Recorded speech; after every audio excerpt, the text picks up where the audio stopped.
Okay, I'm just gonna jump straight into it, no intro. This is my first Freestyle Friday for February. How's that for alliteration? Alright, here we go.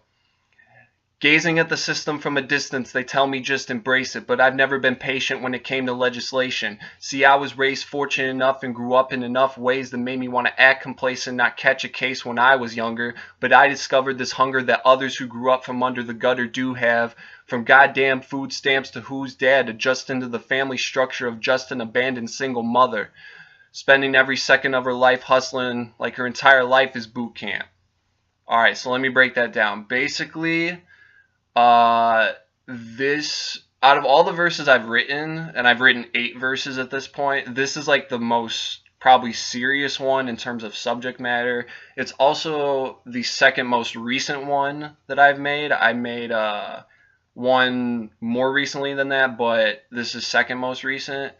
And the things I talk about in this verse, like food stamps, a single mother, um, those are things that I personally can't relate to as far as how I grew up when I was younger. Like I had both parents in my life. My dad and mom divorced when I was 18, and my dad's like still there for us and stuff. But the reason why I put these in the verse, even though I can't relate to it, is because for those who don't know, hip hop is my favorite genre of music, and I I sometimes feel guilty that I enjoy this genre of music so much, but the people who create it are sometimes, and I'm not talking about like party music you hear on the radio. I'm talking about like when people are telling stories of how they grew up and they put a lot of like technical lyrics in it and meaning and stuff like that.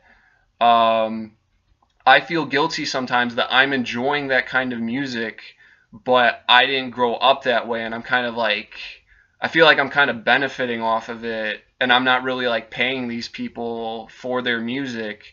So I figure the least I can do is just like show recognition that this is what people have to go through, growing up in impoverished, like urban environments, like in a ghetto and stuff like that. Like they're just talking about their life stories, and that definitely made me feel guilty. So I want to show that I recognize that people do grow up that way, and I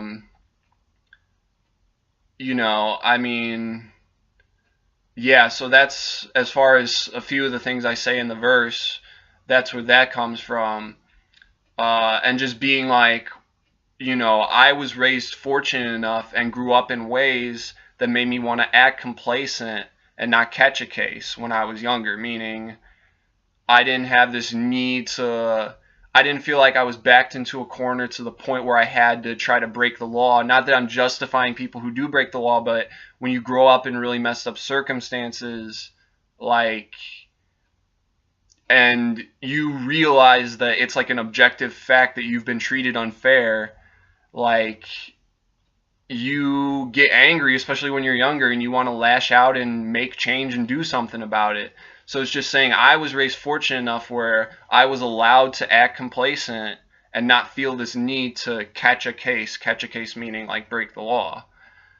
In the first line, I say gazing at the system from a distance, meaning from a distance from the system, meaning like it's not affecting me in my everyday life in the same way that people who grow up in the ghetto are affected by it.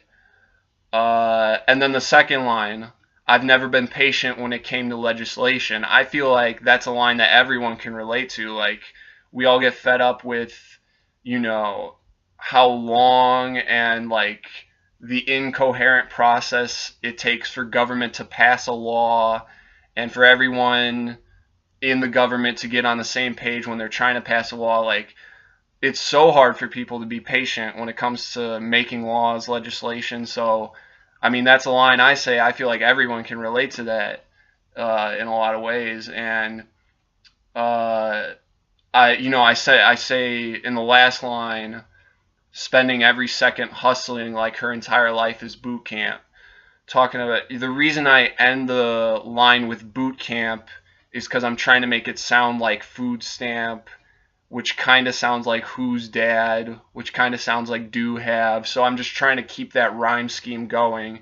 That's why I, had to end it kind of with boot camp, even though that last line, in my opinion, is kind of the weakest out of the, like 6 or 7 lines that I say. So, but yeah, that's kind of the meaning behind this verse.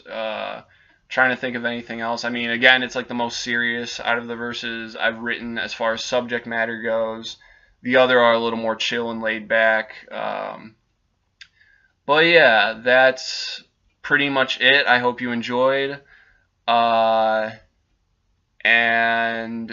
I hope everyone out there is doing well. Have a great day. Have a great week. Have a great month. Have a great year.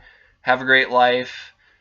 Stay tuned for Freestyle Friday number 2, which will be next Friday, February 16th. And yeah, that's it. Peace out.